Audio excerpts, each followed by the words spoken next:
So welcome to today's Graduate Diploma in Immigration and Citizenship Law webinar.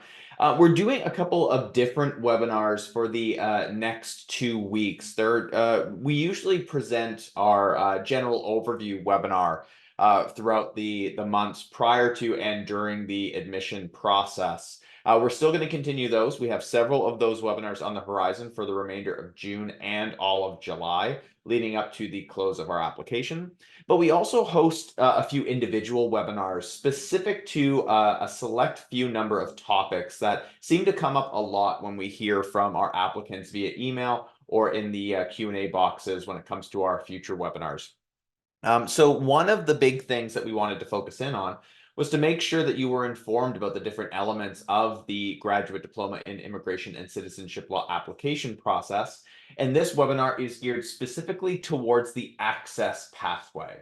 So this is going to provide you a lot of great information about what the access pathway is, who's it for, who's it not for, how do you apply for the access pathway, what's needed as an access pathway applicant. And then I'm going to provide some scenarios in regards to who the access pathway is appropriate for and who it's not appropriate for. We're going to do that after we do our standard GDipICL highlights. So I'm going to go through some general program overview, give you a lot of great information about what the program's all about. And then we're going to go specifically into the access pathway. Before we begin, I do want to state that this is a webinar that is geared towards our January 2025 application. If anybody's here looking for information about the September 2024 application, which is currently still in the admission review process, we will be sending out decisions in late June, early July. There's no further information that I'm going to be providing out to those applicants. So again, we're only focused on the future, moving forward towards January 2025, of which our application is open right now.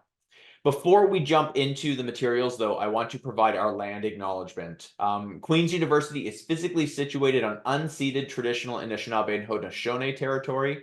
It is important for all of us at Queen's to continually acknowledge the lands that we currently live and occupy on, how they were unceded from the Indigenous peoples of this land who came before us, and just that we continue to acknowledge indigeneity at Queen's. In Kingston, which is also where I'm located. So I'm also on unceded traditional Anishinaabe and Haudenosaunee territory, and to continually try to work towards some sort of proper resolution and reconciliation with the Indigenous peoples of Canada.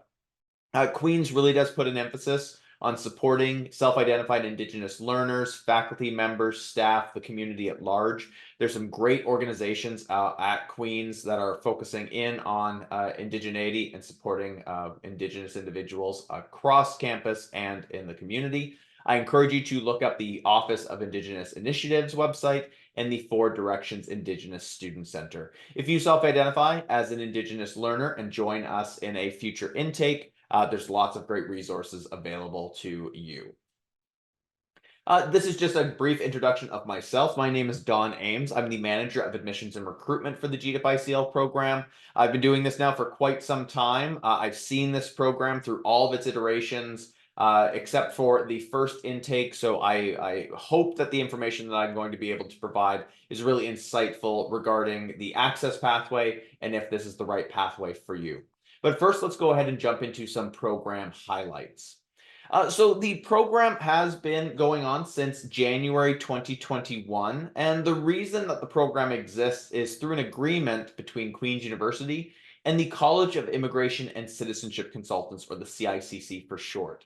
The CICC was looking for educational pathways and partners when it comes to the English language and the French language education pathway for those who are interested in becoming regulated Canadian immigration consultants. In the past, there were lots of different organizations that were offering the education to allow people to be eligible to write the EPE. The CICC wanted to tighten that up, and they looked for proposals for two different programs, one English, one French. Queen's University was the successful recipient of the English language pathway, and our partner program with the University of Montreal offers the French language program. This is the only way for individuals to become eligible to write the entry to practice exam to become a regulated Canadian immigration consultant, or RCIC for short. No other program that's out there qualifies you for the EPE, aside from ours and the University of Montreal's program. One of the things we're really proud of, and that was built into the proposal from day zero, was that this program was going to be delivered entirely online. This is a purely online-based program. There is no need for individuals to travel to Kingston or even to Canada to complete this program. Also, the way that we wanted this to be offered was that you were learning from immigration and citizenship professionals, individuals who get the situation that's happening with immigration to and into within Canada. And the instructors that we have within our program are world renowned, variety of different backgrounds that they come from, current lawyers, current immigration consultants, legal professionals, individuals who literally have written the textbook are educating you in this program. So you're going to gain a lot of information when it comes to your studies and learning about the immigration and citizenship ecosystem within Canada. What we do hear a lot from our prospective applicants is, what do you do with this program? Obviously, the number one thing that we see individuals wanting to become when it comes to graduating from our program is to become a regulated Canadian immigration consultant, or RCIC for short. Again, I've already mentioned this is the only English language pathway to become eligible to write the EPE, which is the licensing exam that you need to write in order to become an RCIC. Graduates have a very high pass rate when it comes to the EPE, and immediately passing the EPE provides you with the RCIC IRB designation, which enables you to practice immigration and citizenship law as an RCIC right away. This is also a great opportunity for you to either establish yourself within a large or small immigration firm that currently exists, or kind of forging your own path and becoming your own boss by opening up your own immigration consultancy practice. We help you with kind of understanding the realities of becoming your own boss in that regard. But we know that a lot of individuals look to our program as that pathway. What I do encourage you to do is to visit the CICC's website after this webinar, and I'll provide the link in the chat later on. It's going to provide you with additional information on the requirements to become an RCIC. While graduating our program and writing the EPE is the number one thing that you have to do, there's then some additional requirements. There's a mentorship program, and then you need to learn about their professional development requirements after you become an RCIC. Learn more by visiting the CICC's website. Lots of great information for you there. But becoming an RCIC is not the only thing that you can be able to take this knowledge and these resources that you're going to be gaining in our program and employ them in some sort of professional manner. We find that a lot of individuals seek our program out because they want to get into government work or NGO work.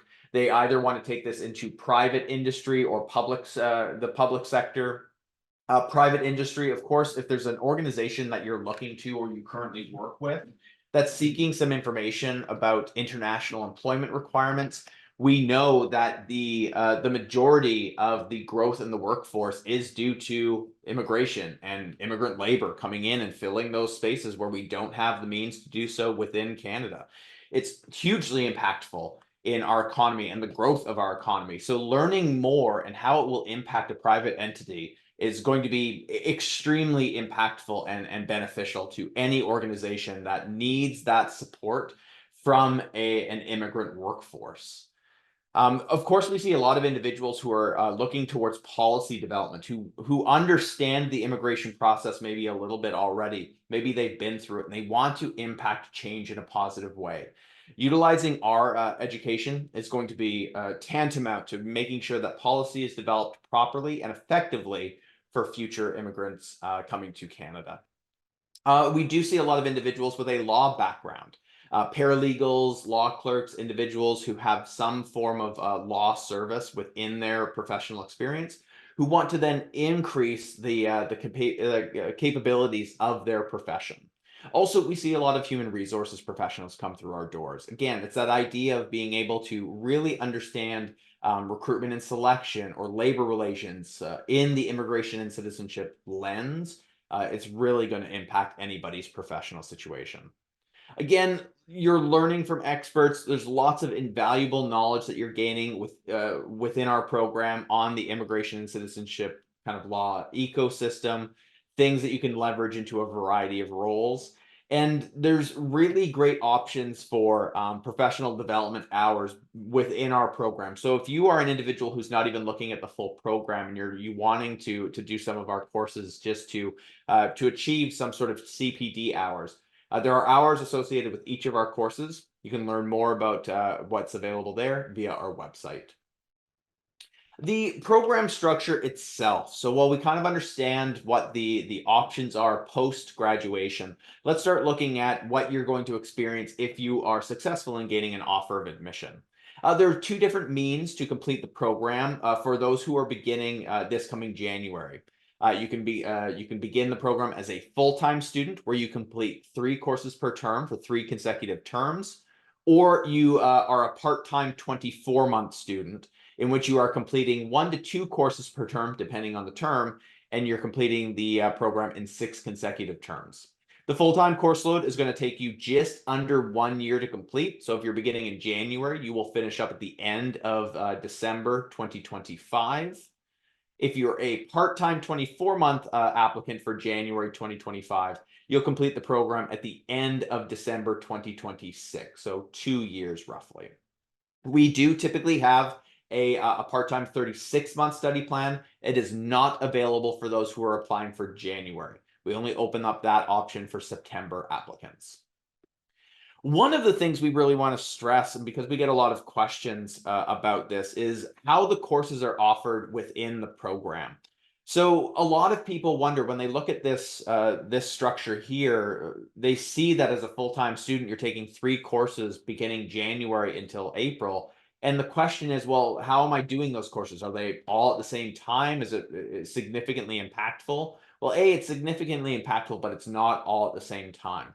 You can see from this diagram here, ICL 810 is the introductory course that every student takes when they begin their program or they begin their studies with our program. So everybody takes it for the first 6 weeks. And then after that, that's when courses kind of differentiate between full-time and part-time. A full-time student starting this January will take ICL 810 first until the end of January. And then beginning in March, you'll take both ICL 820 and ICL 830 concurrently. A part-time student will take ICL 810 first, and then they'll only follow it up with ICL 820. That's the only difference between full-time and part-time studies. It's just the number of courses you are taking per term. The rest of the program, the requirements within each course, the assignments, the quizzes, the online interactions, attendance at the mandatory tutorials, they're all the same for all of the students. Let's talk about tutorials because that's a really important thing to stress when it comes to our program. We're an online program, as I've already mentioned, and much of the program is delivered through what's called self-directed learning opportunities. So those are things that you do outside of a standard classroom setting. Readings, online interactions and activities, quizzes that you do all throughout the Queen's online student platform. Those are things you do at basically any point throughout any given school week. But there are mandatory live tutorials that you must attend via Zoom for each of the courses that we offer in this program. Now, tutorials can either take place on weeknight evenings, typically 6 to 8 p.m. Eastern Standard Time on either a Wednesday or a Thursday night, or they can take place on the weekends in the middle of the day, between 11 a.m. and 1 p.m. Eastern Standard Time, either Saturday or Sunday. Students will have the option of selecting the tutorials that best fit their schedules, but you must ensure that you can attend these tutorials, that you can attend them live, that you will have your camera on and your microphone being able to be unmuted so you can participate, and that you're attending them in the Eastern Standard Time zone. That's really key. This is not something that you can just catch up with a recording at a later point. Attendance is mandatory. So wherever you are located, we accept domestic and international students into this program, but you need to ensure that the 6 to 8 p.m. Eastern Standard Time or the 11 a.m. to 1 p.m. Tutorial times work with your schedule. Also, I want to note here that ICL 810 and 890 are the bookend courses. They're the first and the last course you take for our program. They have an additional 1-hour plenary tutorial that take place on Tuesdays between 8 and 9 p.m. Eastern Standard Time. So again, everybody attends the same tutorials. Everybody must attend at least one of their tutorials per week for their courses. For ICL 810, you must attend 2 tutorials. They are mandatory, and missing one is significantly impactful. The first course, ICL 810, is only 6 weeks in length. So missing 1 out of 6 tutorials, you're behind the 8 ball at every step of the way when it comes to that program. So that's why we really stress the impact of this program, the requirement for you to be really good with time management and managing multiple different requirements, as you are all mature students in this program. Basically, you're coming from this as a graduate level student. So making sure that you're aware of what the requirements are and what the time commitment is really important. Some other elements here to talk about in regards to the program structure. We've introduced a tuition deposit of $400 for our incoming September students. So this will continue on for all future intakes. Basically, it secures your spot and it tells us that you're going to be attending the program. It's non-refundable and it is applied towards your tuition for that first term. So just make sure you're prepared to provide that one lump sum payment before you begin your studies. It will happen several months before, and that you're aware that it's non-refundable. Tuition. Tuition is paid on a per term basis. So while you can visit our tuition and financing webpage and see what the total tuition is for the program, that will break down into equal installments for our full-time students. So you're basically paying 3 courses per term for 3 consecutive terms, which will vary depending on the credit associated with each of those courses. Part-time students, you'll only pay for 1 to 2 courses per term, depending on the term. So for your first term with January, you're only paying for 2 courses. Full-time students, you'll pay for 3. Now, there is an option to break that down even further to help you pay for your tuition, and that's by applying for the Queen's Tuition Payment Plan. Once you gain access to your student account and you see tuition populated because we've enrolled you in your courses, you can apply for the tuition payment plan, and that will further break down your term's tuition into 4 equal installments, 1 per month for the 4 months of that term. More information will be provided to all incoming students to encourage them to review that and see if it's applicable for them. Some other things we want to stress when it comes to tuition, our program is not OSAP eligible, so there's no provincial funding options available for Ontario students, which then also extends out to the other provinces and territories across Canada due to the Pan-Canadian Agreement. If a institution in their home province is not eligible for provincial funding, that expands out to the rest of the country. It is a shame. We wish that we were OSAP eligible. This is a senior leadership decision at the Queen's level. But there are other options available for funding. We have a line of credit opportunity or partnership with RBC. Also, we encourage you to look up Windmill Microlending, which does provide immigrants financial assistance when it comes to furthering their professional development through post-secondary institutions. So lots of great resourcing available. Our tuition and financing page will have all of the information you need about any of the options and partnerships that we have to help you pay for tuition. Also, we do have an entrance bursary. Full-time applicants are eligible to apply for the entrance bursary. You apply for this by the end of day August 15th. There's no need for an admission decision to apply, but you will need to make sure that you fill out the application before August 15th. There are only a select few available, and it's for individuals who can demonstrate financial need, but it is an option to help support some individuals with their tuition. The final thing I want to stress here is that you're doing a great thing here by being in attendance today at this webinar. Not just because I'm hosting it, I really do appreciate you attending, but it's because you're learning more about the program. The more you educate yourself about our program and the admission requirements, the better prepared you will be for the application. The application is open right now and you're welcome to apply, but you can take the time to apply in a week or two and still be considered for admission consideration equally with an individual who will apply at the very final day. Because we want you to be educated and we want you to provide all of your information up front, it's why we host these webinars. It's why we have a really great website with a lot of details available. And I encourage you to review the website in full. Attend a future webinar. Again, I'll be hosting webinars all the way through June and July. Also, we have this fantastic self-assessment.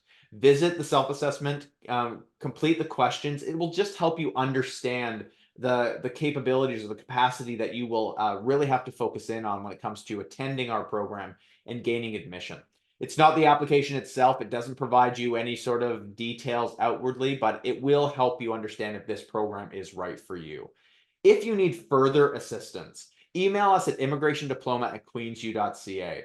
Myself and my team answer these emails on a regular basis. We try to provide you with as much resourcing as possible so that you know exactly what's required of you with your application. Speaking of that, though, let's go ahead and start taking a look at the heart of today's webinar, which is understanding the access pathway further. Now, the access pathway you may have heard of in the past, you may have done some review of our website, and you want to learn more specifically about this pathway. So let's talk specifically about what the access pathway is.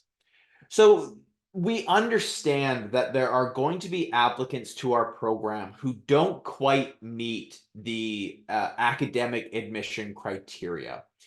We are a graduate level program at a prestigious Canadian university. We have a very set criteria when it comes to academic admission criteria for our program, which is that you have completed a previous bachelor's degree with a B average. Now, for those who don't quite meet that requirement, the access pathway may be available for you if you meet the additional criteria of the access pathway. So what we're able to do with the access pathway is review applications for consideration on a case-by-case basis for those who don't quite meet the academic admission criteria, but have the additional criteria that we ask for. The access pathway is not geared towards individuals who can't meet certain criteria that are outside of the academic admission requirements. If you need to provide an English language proficiency test score, but you can't quite meet the score that's requested on our application or on our admissions website, the access pathway does not supplement that. Every applicant must demonstrate English language proficiency, whether they are an access or non-access applicant. The same goes for individuals who can't provide transcripts or documents.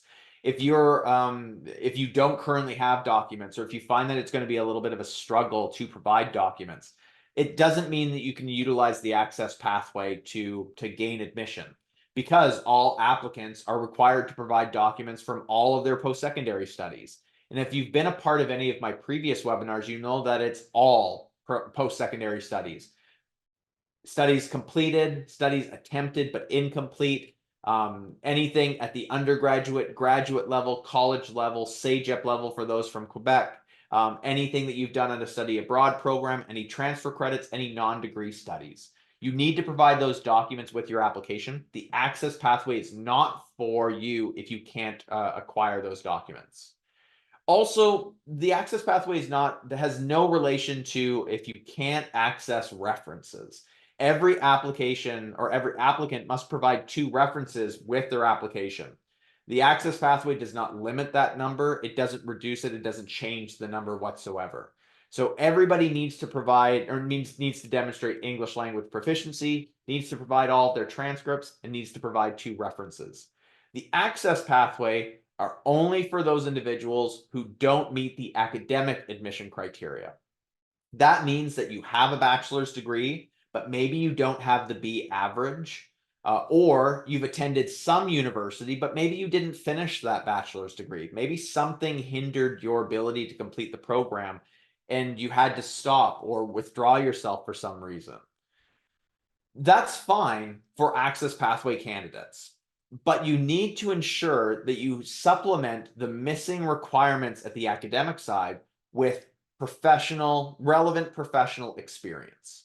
So the way that we review access pathway applicants is by utilizing not only their post-secondary studies, and there needs to be some level of undergraduate studies within your application. So if you've just completed a diploma program at Seneca or Herzig or one of the other fantastic colleges that are out there, that alone is not eligible for access pathway consideration. You need to have at least one course or one term of study at the university level to demonstrate that you do have some ability to complete a program at the university level.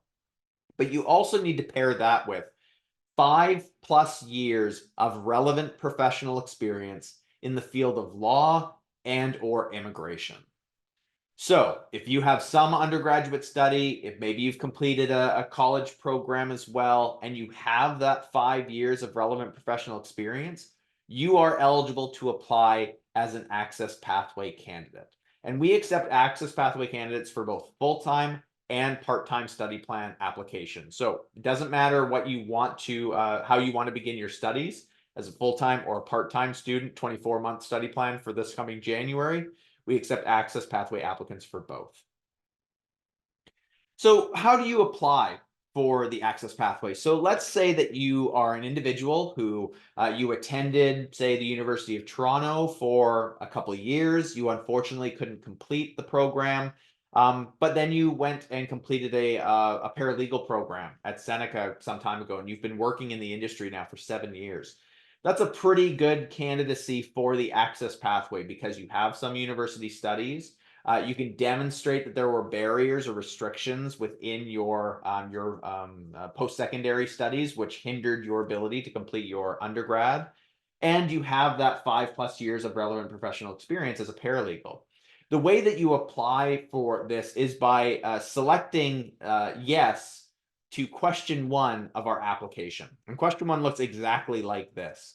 There's a yes or no. There's just 2 options there.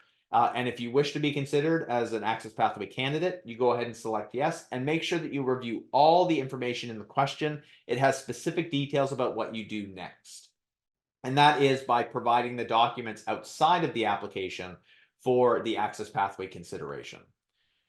There are 2 different types of documents we require in addition to all of your transcripts and your reference documents and everything else that you're going to submit with your application to be considered as an Access Pathway applicant. The first item is an up-to-date, complete resume or CV that highlights your relevant professional experience and or your volunteer work. We do allow for volunteer work to be utilized to support your candidacy as an Access Pathway applicant, but of course, volunteer work is not full-time or even part-time employment, so you'll need a lot more years to supplement what you would receive in a professional setting. Now, the way that you provide that resume to us is not within the application. You actually email this to us after you submit your application via email to immigrationdiploma@queensu.ca. So I encourage you to have an up-to-date resume ready to go. Make sure it details the different elements of your role, how it applies to law or the immigration sector, and make sure that it is properly spelt, it is in full, it updates us and provides us with the proper amount of years that we're looking for, which is 5+. When you email it to our office, ensure that in the subject line you include your application reference number. You should include that number if you are applying to our program in all correspondence with either our office or the School of Graduate Studies and Postdoctoral Affairs office, just so that it makes it easier for us to link your documents directly to your application. So that's step 1 after you submit your application. With your application, though, you should also be providing your special circumstances statement. More information about the resume here. So relevant professional experience is really key when it comes to this. It needs to be from the fields of either law and or immigration. So some examples that we provide from our website is that, like I said, you're a paralegal, law clerk would also work, you're a community legal worker, or you have some form of immigration work experience. Maybe you currently work at an immigration firm, you work under an RCIC, you've been kind of managing case files, maybe you're doing administrative duties, you're interacting with clients who are looking for support from an RCIC. Those sorts of roles will be reviewable for the Access Pathway. What I really need to encourage and stress with the Access Pathway is that it's not for everybody. Some of the things that we've been seeing with the Access Pathway is that people will send us Access Pathway applications and they'll support their application with a resume that highlights retail work or banking, engineering, healthcare, nursing. While all of those professions are extremely important, and this application or this webinar should have no bearing on the legitimacy or the impact of any profession when it comes to the importance to the Canadian economy or to your local economy. The reality of the access pathway is that we have a very set limitation when it comes to the professional experience we will review for admission consideration. It needs to be law and or immigration work. We can't utilize the other work experience for this application process. So you're going to have to either look at ways to improve your overall GPA at the undergraduate level so that you don't require the access pathway, or you're going to have to begin the process of acquiring the necessary professional experience. And 5 years being a minimum, it's going to take you some time to complete that. So I would encourage you to look at the options available for you to improve your cumulative GPA at the undergraduate level. The other item that I had mentioned, I forgot I had a slide there between it. The other item that we're looking for is a rationale from you as to what prohibited you, what presented barriers, what maybe discouraged you and your access to your post-secondary studies that caused you to not meet the academic admission criteria. So why didn't you complete that bachelor's degree? Or why did you have such a low GPA during your bachelor's studies that doesn't allow you to have the B average?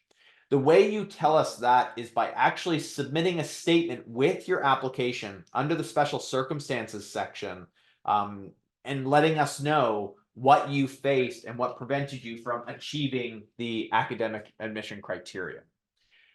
You have 200 words or 1,200 characters to let us know that. And it is really important, as with any element of the application, that you know what you should be providing and what you shouldn't be providing.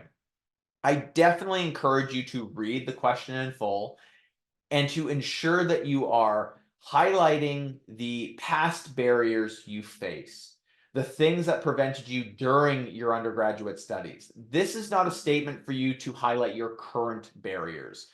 Perhaps you're focusing on maybe some medical issues that you are currently facing, or things that may prevent or hinder your studies in the future as a GDipICL student. That's not what this statement is for. This needs to give us an understanding of your past education. Again, what caused you to not get that B average, or what caused you to not be able to complete your bachelor's degree? What was the circumstances there? Answer that in the special circumstances section. Don't provide us any other information aside from the barriers, the hindrances, what caused you to not meet the academic criteria. Don't forget to answer the question. This is not a space for you to utilize to tell us how excited you are about the program or how interested you are in this program. That's what the personal statement of interest is looking for. This is very pointed, and we will have to request you to complete this again if you don't provide the proper special circumstances section.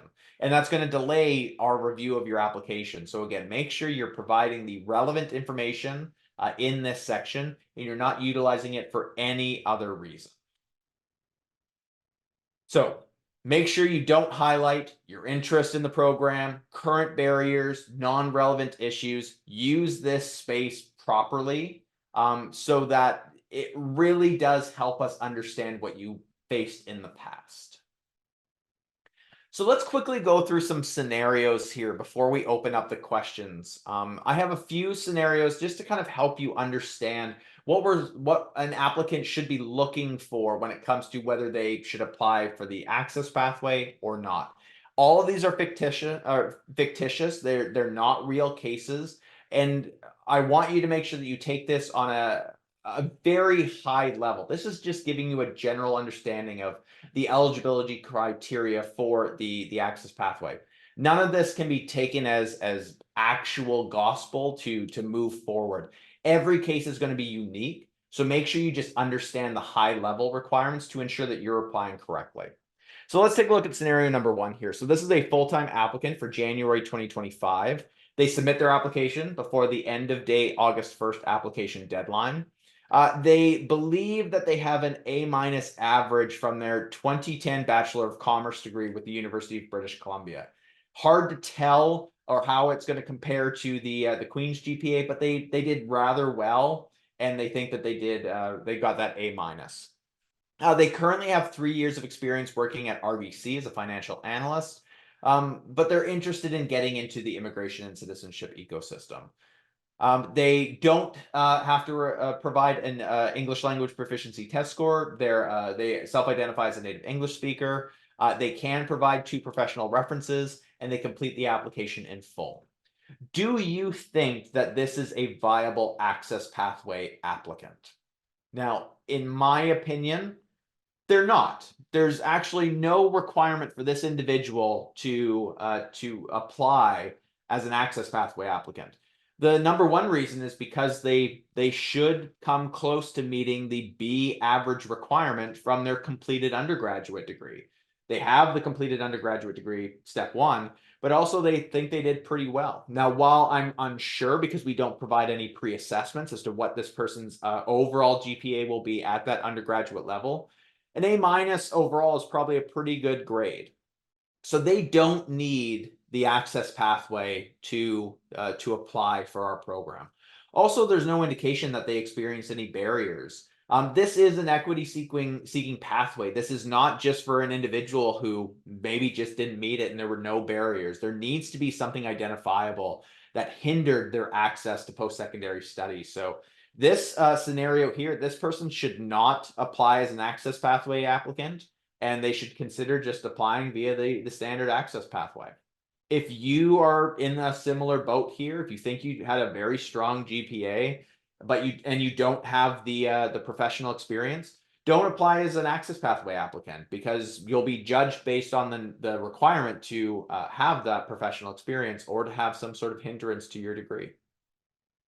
Let's take a look at access pathway scenario 2 here. So we have a part-time applicant for January 2025. They submitted their application by the August 1st application deadline. That is a pattern here. Making sure you submit your application is key. They think that they have a C+ average from their 2016 Bachelor of Law degree that they completed at the Islamic Azad University in Iran. They were a junior lawyer in Iran for 3.5 years. Then they moved to Canada and became a paralegal after completing an Algonquin College paralegal diploma program. They've been working as a paralegal with a law firm in Ottawa for 3 years. They are required to submit an ELPT score, of which they have a score. They completed it with an overall 60. And they can provide the 2 professional references, and they complete the application in full. Now, do you think that this is a candidate that is viable to apply via the access pathway? In my opinion, they are. However, there are some things that we should look at specifically with this application. While they meet the requirement for the access pathway because they do not believe that they have the B average from their completed undergraduate study. Even if this study was incomplete, that C+ average is still under the B requirement, so they should be considering the access pathway. The other thing that makes them eligible for the access pathway is that they have the necessary 5+ years minimum of relevant professional experience. They were a junior lawyer in Iran for 3.5 years, and they are a paralegal currently in Ottawa for 3 years. So again, this is a prime candidacy for the access pathway. So they would need to tell us, why did they achieve that C+ average? What caused them to not meet the B average? But one thing I want to stress here is that they don't quite meet the admission criteria because they have a CALE score with an overall 60. And our requirement for a CALE computer addition test is an overall 70 with no band below 70. So while this applicant is eligible to apply, they're not eligible for admission in their current state because they need to meet the additional criteria outside of the academic requirements. So again, be mindful of your application and all components. It's not just the undergraduate study that we need to see primarily. We also need individuals to demonstrate their English language proficiency. And this individual needed to provide an ELPT score, but they didn't quite meet it. So maybe they'll have to retake the test and provide it to us as quick as possible. That may be the case with this applicant, but access pathway, they would be eligible to be considered for admission via that pathway. Final scenario here, just to kind of, again, help you understand what we're looking for. We have another full-time applicant, again, completed the application on time. They believe they have a B- average from their 2004 incomplete Bachelor of Arts degree with the Ohio State University in the US. They then completed an early childhood education diploma with St. Lawrence College. They noted that they faced significant health issues during their undergraduate, which prevented them from completing the degree. This is indicated via their statement. So they provided a special circumstances statement on the application. And they have 7 years as an early childhood educator in a local Kingston elementary school. They don't need to provide an ELPT score. They self-identify as a native English speaker. They can provide the references, and they completed their application in full. Do we think that this individual is a viable access pathway applicant? In my opinion, they're not, as they're currently situated. And here's why. Now, while they have the undergraduate degree and they've indicated that there were some rationale, some barriers that they were presented that caused them to not be able to complete their studies, the problem here is that they don't have the relevant professional experience. Education, while completely viable in society at large, for our program for the access pathway, it's not law and or immigration work. So this individual would need to really focus on improving their overall undergraduate GPA and achieving a bachelor's degree. So this individual should probably take their Ohio State University studies and try to identify some transfer credit that they can access and complete a bachelor's degree at another post-secondary institution, do extremely well, and then apply for our program once they're ready. There are lots of nuances when it comes to applying for any program, but specific to the access pathway, there's quite a bit. Again, you need to really understand, are you a viable candidate for all of the admission criteria? Whether you are an access pathway applicant or not, you need to provide an English language proficiency test score if you don't meet our exemption criteria. You need to have 2 viable references. You need to make sure you have all of your documents ready to go. But when it comes to the access pathway, you need to have that professional experience in a relevant field, and you need to have some university study. Review, research, and make sure you know what you're applying for with our program. The longer it takes us to gather your documents and to really understand your application, the later it is for us to provide you with an offer, if we can even make you an offer. So make sure you have the key takeaways here. You understand what is required of access pathway applicants. You have to submit all of your transcripts. If you have a low GPA and no professional experience, the access pathway is not for you. You need to work on your GPA or gain the relevant professional experience. Again, relevant means law and or immigration work. Volunteer experience can be utilized as well, but you need a lot more volunteer experience. We can't utilize healthcare, retail, engineering, commerce. Those are typically not assessed for admission consideration. Submit your resume or CV after you submit your application. Submit your special circumstances statement that indicates the barriers, the hardships that you face with your application. All right, that brings us to the Q&A, but just before we start that, I just want to let you know that the January 2025 application is now open. It opened a few days ago. It will remain open until end of day August 1st. Take your time with the application. We will assess all completed applicants for our applications for admission consideration. So be prepared to provide all of your documents as soon as you can and prepare what is necessary. If you need to provide an English language proficiency test score, have that ready to go. Start working on that now. The later you leave it, the less likely it is that you're going to achieve the score that's necessary. If you need to apply via the access pathway, have your up-to-date resume or CV available. There are great resources via the Queen's Career Services website that will show you what a good-looking resume should look like. Utilize that, utilize those resources, draft a resume that really is detailed and helps us understand you. In regards to the additional items here, there are no refunds for the application fee, so only apply when you are ready. and only submit documents that we are requesting. When we request a resume or CV for the access pathway, we don't require a cover letter. Cover letter material is going to be captured within your special circumstances section and your personal statement of interest. So don't provide the cover letter. We only want to understand your relevant professional experience. All right, let's go ahead and open up the Q&A. We ask you to ask one question at a time. We don't want personal information within the Q&A, so no phone numbers, no addresses, no physical addresses, no email addresses. You can upvote questions.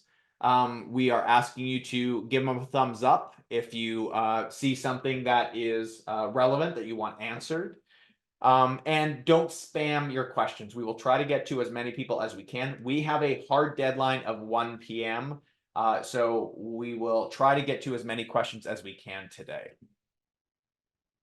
All right, let's go ahead and start looking at some of these questions. Somebody's asking about why such strict admission criteria. How do you compare the curriculum prior to 2021 versus this program? We don't compare the curriculum. That curriculum comparison was done at the proposal level, but the reality is that the industry was really struggling with individuals who maybe didn't quite meet what was required from the College of Immigration and Citizenship Consultants level. They used to be called something different before they became the CICC, and they wanted to really revolutionize the industry. So that's why they've really specifically made it the education pathways only available at 2 institutions. So those are good questions for the CICC. And I'm actually going to put information in the chat now. So if you want to contact them, definitely provide information. When it comes to the admission criteria, though, we are a prestigious university that really wants to have the right students in place, and we have rigorous requirements when it comes to our admission criteria. Our students, they tell us on a regular basis when interacting with colleagues who didn't take our program, they feel better prepared for what to experience in the immigration ecosystem. Our program works. We're happy with what we're offering, and we want to make sure that students are being educated properly when it comes to the world that they are going to be getting into. All right, let's see if there's any questions here that I can answer. Can I apply for both full-time and part-time options for January 2025 intake? Short answer to that is no. Pick the study plan that you're going to be able to take throughout your studies. If you need to amend it before you're offered admission, we can make that amendment, but you should probably select only the one that's available to you. There's no need to submit a second application. That would be a waste of $110. And we only need to review your one application. Somebody's asking they're a dentist, but they have part-time experience in immigration consultancy. Can you still apply? You're welcome to apply.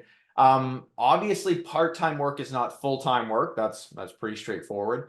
So similar to the way that we look at the volunteer experiences, it's going to take longer to acquire the necessary relevant years. So if you have quite a few years as in that part-time immigration consultancy, you can consider applying. Again, everything's going to be reviewed on a case-by-case basis. So take a look at the options available to you, and you're welcome to be considered under the access pathway. If you're not eligible, we will provide our response, and then you would just have to improve either your undergraduate GPA or gather more experience. All right, let's see if there's anything else. Somebody's asking, if I have 2 diplomas from a college and relevant work experience is 8 years, is the access pathway for me? Should I get an undergraduate at a university level and apply once I have post-secondary at the university level? Multiple different diplomas does not equal a bachelor's degree. It just means that you have multiple different credentials from a college. You're going to have some university study, even if it's just a single term. Or maybe you take some of our courses with the Queen's University Certificate in Law program. Certificate in Law is an online 4-course part-time program. It is undergraduate coursework that we would take into consideration for admission based on the access pathway. So you're going to have to gather either some level of undergraduate study and apply with your experience and with your college diplomas, as well as that university study, and only apply at that point. Without the university study, you won't be eligible for the access pathway. Would experience from a settlement sector count as immigration experience? Typically, our admission committee does look favorably on settlement services. They do work with immigrations. It is within kind of the immigration ecosystem. There's no guarantee, of course. None of the professional experience is guaranteed. It would be reviewable, and if you're offered admission, you would then know that that was successful in your application. I'm just going to close the questions at this point, just because we have a limited amount of time here. Let's see. I have a bachelor's degree in biotechnology and did 1-year diploma in Canada, also having 5 years experience in law and immigration. Am I eligible, or do I need to give an English? So this is a great question, because the final sentence is, am I eligible, or I need to give an English proficiency test? Those are two separate questions when it comes to the admissions process.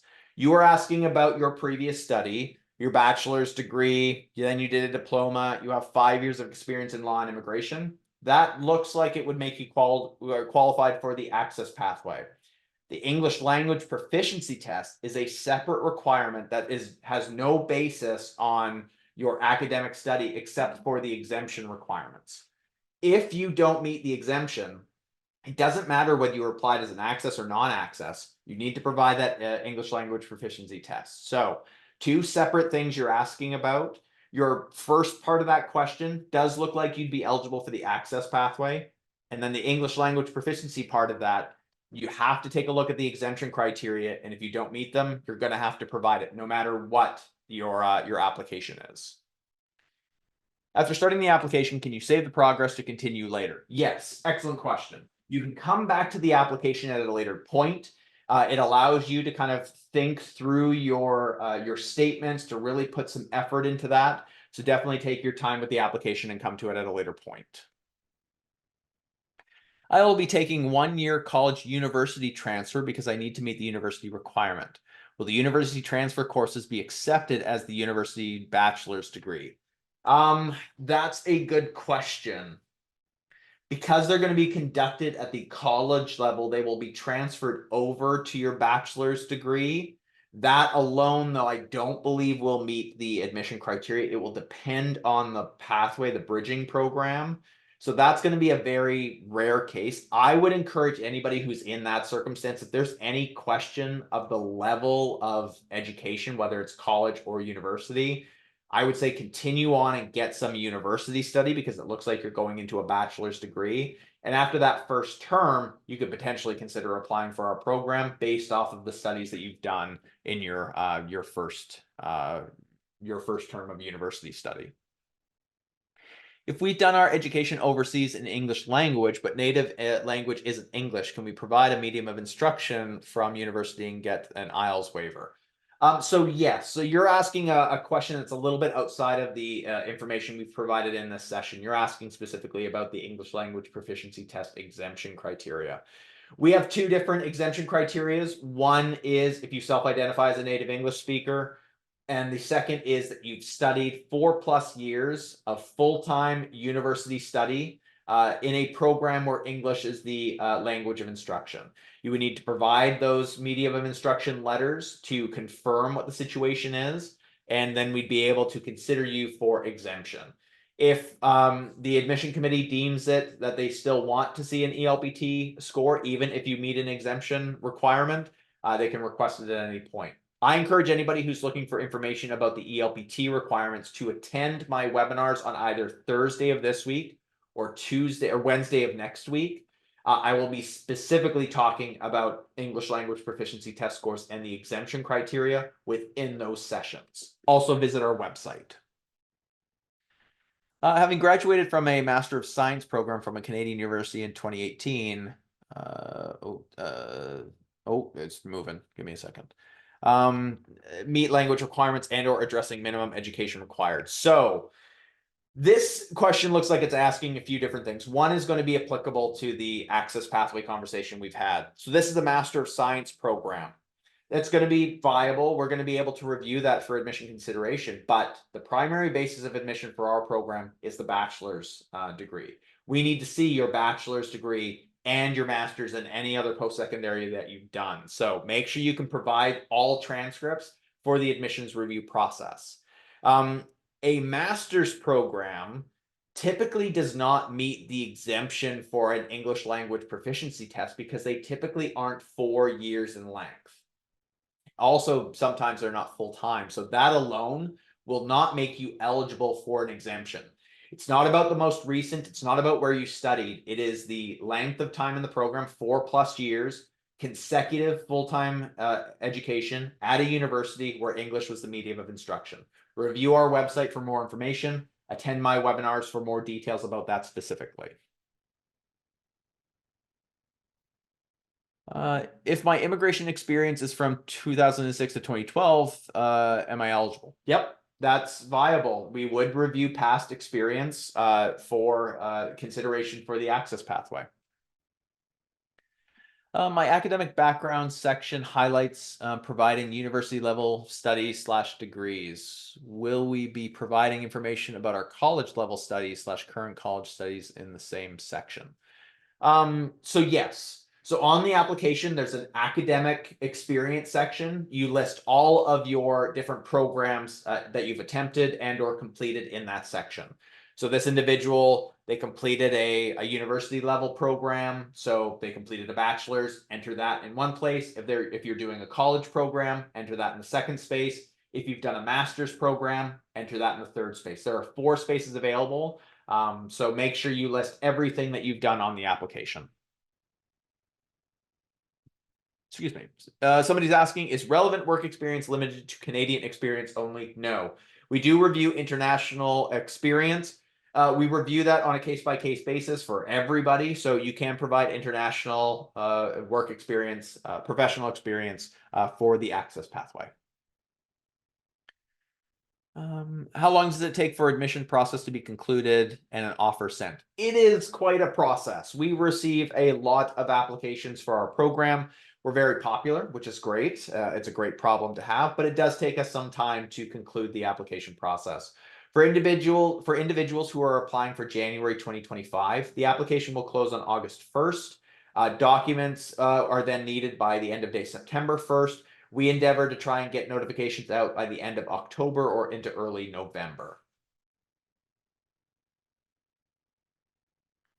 Will I get a tuition receipt for a tax return? Yeah, I believe everybody is issued a T-2202 who pay tuition for tax purposes.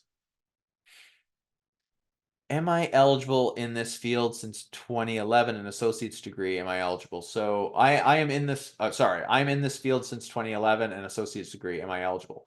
I mean, that's a very vague question. I don't really know how I can provide details on that. We also don't do pre-assessments, so I'm really not too sure. Associate's degrees are a little bit borderline, but again, access pathway would be viable for you, I believe, because those technically are conducted at a university level. So you may be eligible. You would have to review all of your information in full and make sure you apply accordingly. Do you know if the University of Ottawa CGPA is comparable to Queen's? How would I find out if they are comparable? Excellent question. We know that Queen's is on a little bit of a unique scale. We have a 4.3 GPA scale as opposed to a 4.0, or many other institutions across Canada use a variety of different ones. I believe York University uses a 9-point scale, or did at one point. And we know that Alberta for a certain period had, I believe, a 10-point scale. There's no way that we can provide an assessment before an application is submitted and all documents are received. What I do know is that there are resources available that can provide you a little bit of an unofficial GPA conversion. Go ahead and take a look at different resources that are out there that can convert a GPA over to a 4.3 scale. Also for international credentials, that's a little bit trickier because we know that there are a variety of different scales. Iran, in one of the examples I provided, they use a 20-point scale. And for undergrad, 10 is a pass. For graduate, 12 is a pass. For India, they use a percentage scale, but the percentage scale is, well, it's on a 0 to a 100% scale. It's not equivalent. A 70% in an Indian institution is not a 70% in a Canadian institution, because a 70% is a very high score, versus in a Canadian institution, it's a B minus. So it's tricky to provide an answer to that question. What I encourage you to do is to find some sort of conversion software that's out there. There's lots of websites that do this, and guesstimate. Basically, think about the time that you spent in your institution. If you did extremely well, if you received a diploma or a degree at a second division upper or higher first division, that's generally pretty even to a B. When it comes to Canadian institutions, you'll be able to kind of get a sense of your B average based on your own GPA scale, and then you can try to find something that will convert that over. If you were at an institution that did a 4.0, typically a 2.8 is a B. So if you're above a 2. If you're at a 2.8 or higher, you should be there. I have my education assessed by West. Can I submit that, or do I need a transcript again sent to Queen's University? We do not accept West or third-party assessments in place of transcripts. They can be provided in addition to support your application, but you need to have those transcripts or mark sheets ready to go that demonstrates the grades you've achieved, the courses you've taken, and the credit associated with each of those terms or those courses. Let's see. The link I accessed for the entrance bursary is expired and closed. Can you provide the link for the entrance bursary for the January 2025 intake? It will be a general bursary option or any specific option. It's a general bursary. We will be able to provide that if you email our office, immigrationdiploma@queensu.ca. We will ask the Student Awards office to update that link and get it ready to go.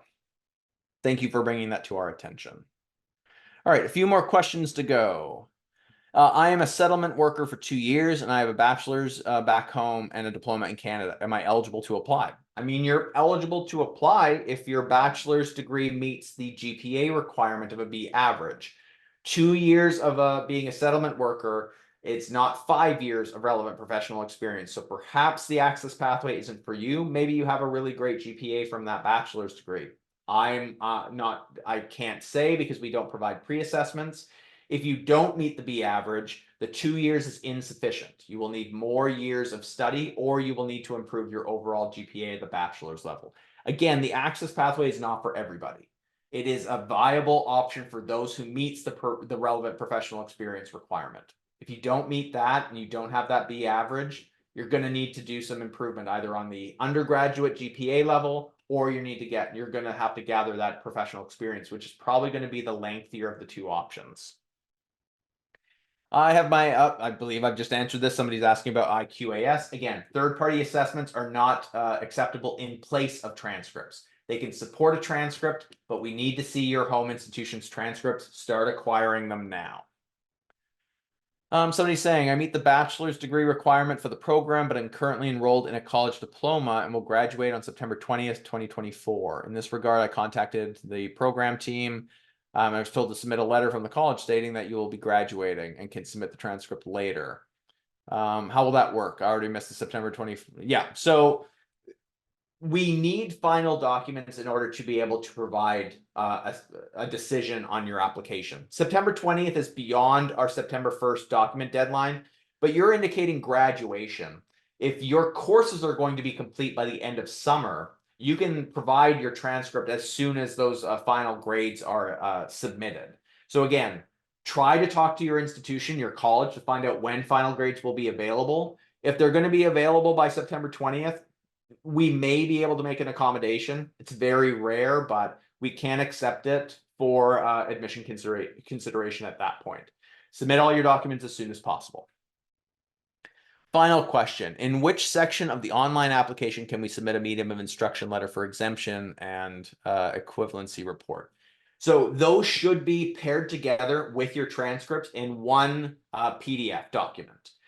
So make sure you submit everything together and you upload that with the application. There is no separate area on the application for uploads for resumes, for uploads for different documents that are outside of a transcript, like a medium of instruction letter or an assessment. They should all be put together into one PDF document and uploaded.